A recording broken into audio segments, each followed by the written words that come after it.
Karena ingin saya katakan, sampai lebaran King Kong tidak akan bisa capres kalau tidak berkoalisi. Karena King Kong tidak akan pernah lebaran.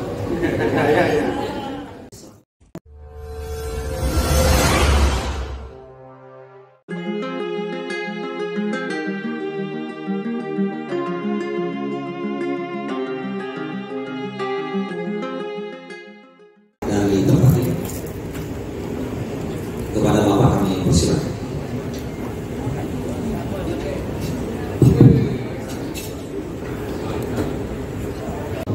Terkesan seperti belum selesai karena Nasdem mengambil keputusan lebih awal daripada biasanya. Jadi kalau Nasdem tidak mengambil keputusan di awal Oktober, barangkali sekarang tidak ada perasaan seperti kok belum selesai. Karena memang pendaftaran masih bulan Oktober. Jadi sebagai sebuah proses itu memang masih 12 bulan ke depan. Gagasan perubahan. Nah, proses internal harus dilewati. Menurut saya kita hormati proses itu. Jadi Pak, tadi kalau obrolan di mana-mana, memang karena ada keputusan Nasdem bulan Oktober, jadi kesannya seperti kok nggak selesai-selesai ini. Tapi sebenarnya kalau tidak ada keputusan itu, memang masih Oktober tahun depan daftarnya. Gitu. Jadi sesungguhnya masih ada waktu yang cukup panjang. Kemudian bicara mengenai tadi ada bicara soal penguasaan sumber daya alam. Jadi Ibu, ini DCS lagi mulai disusun. Ini Bapak sekalian, begini, saya ingin garis bawahi, ada baiknya memperbanyak orang-orang dengan integritas, dengan kompetensi untuk masuk ke dalam wilayah politik.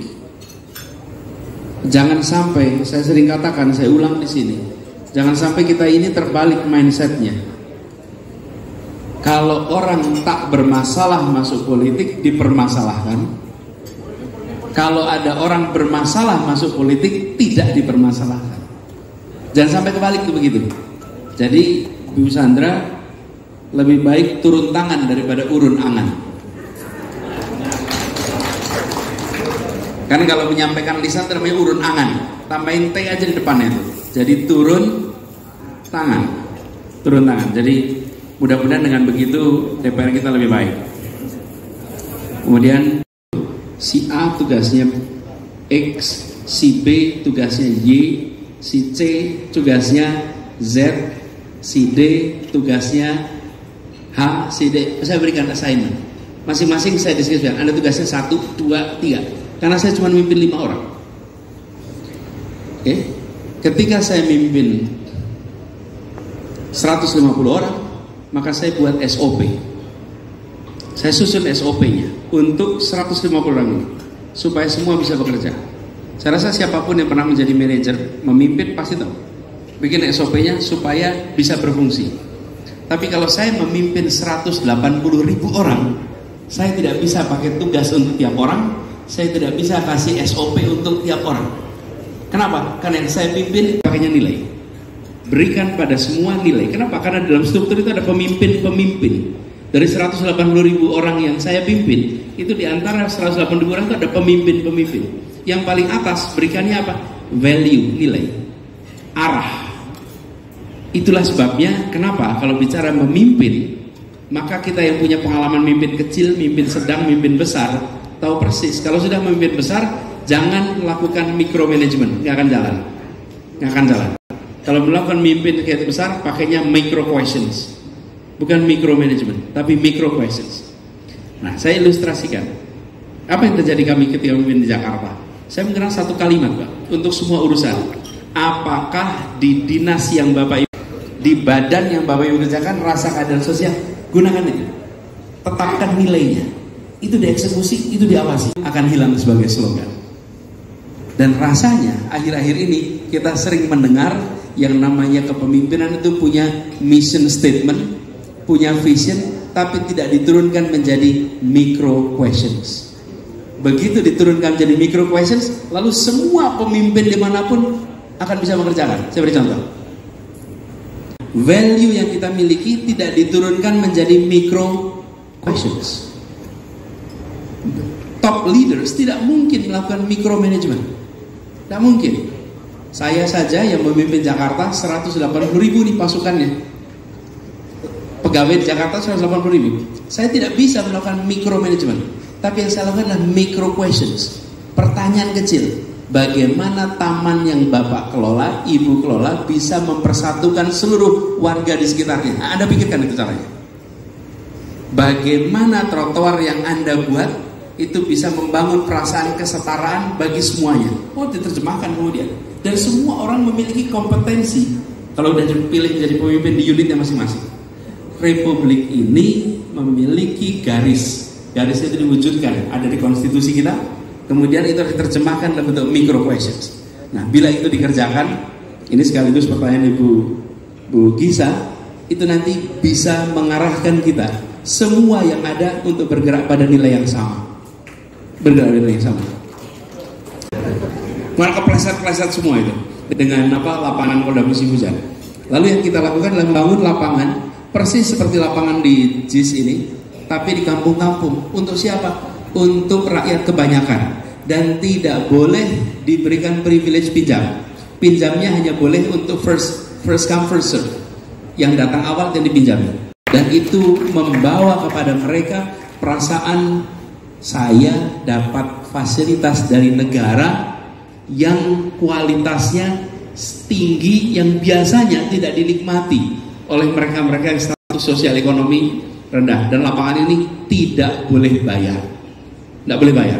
Negara gak usah minta uang dari rakyat. Cukup negara itu siapkan lapangannya. Nah, hal-hal kecil seperti ini. Cuman sayang kalau ini tidak menonjol. Kalau seperti JIS ini karena besar jadi terlihat. Kalau ini kecil di banyak tempat, tapi itu membuat perasaan kesetaraan itu muncul. Lalu Pak Ahmad Hussein soal iklim usaha.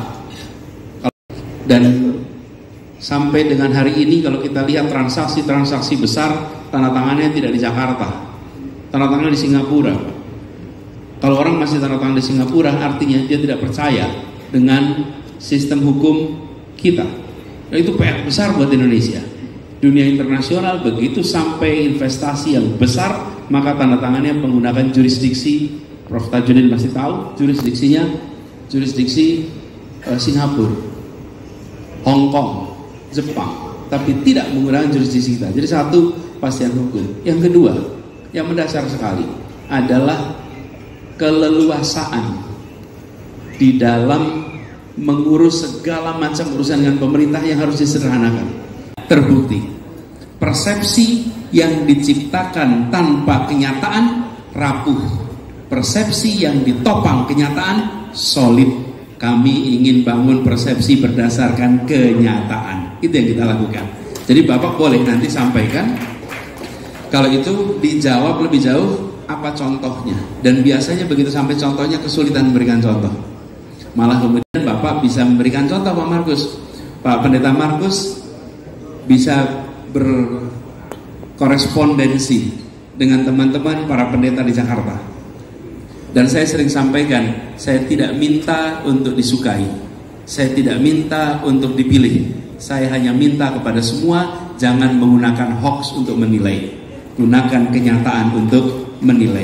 Itu kira-kira yang diminta. Jadi saya berharap pada fase ini jangan lebih jauh, cukup dengan mengajak, mari kita lihat kenyataan, mari lihat kita buktinya. Dan saya cenderung untuk begini Pak, kami mengikhtiarkan bukan menjadi pemimpin yang toleran saja, tapi pemimpin yang berkeadilan. Karena kalau adil, insya Allah toleran. Tapi kalau hanya toleran, belum tentu adil. Kita ingin adil, dari adil kita langsung otomatis toleran. Saya beri ilustrasi saja. Di Jakarta kita pernah mengalami Pak, malam Lebaran tidak boleh takbiran. Dan kita juga pernah mengalami ketika menjelang Natal tidak boleh ada Christmas Carol, tidak ada pohon Natal. Kita bilang Jakarta ini milik semua. Menjelang Idul Fitri biarkan yang Muslim melakukan takbiran, diberikan kesempatan. menjelang Natal, izinkan mereka yang Kristen untuk melakukan Christmas Carol menyambut Natalnya, sebagaimana juga yang lain-lain, karena ini kota milik semua. Dan ketika itu dilakukan, ternyata pertama kali dengan Bapak Anies Baswedan sudah diserahkan juga untuk penanya pertama kita. Oke, meja kedua, Bapak. Terima kasih hadirin undangan kami sangat sederhana ini. Oke, semuanya, koko, cece. Ya, oke.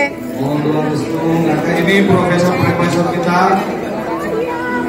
guru-guru besar.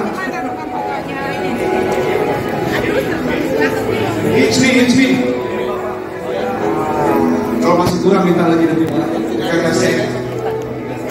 Hitsmi, Ikatan Cendekiawan Muslim Indonesia. Coba kakak cucu paham nih foto ini, paham nih Bro. Kita akan Ibu sama-sama ketua DPD yang foto. dan juga mari kita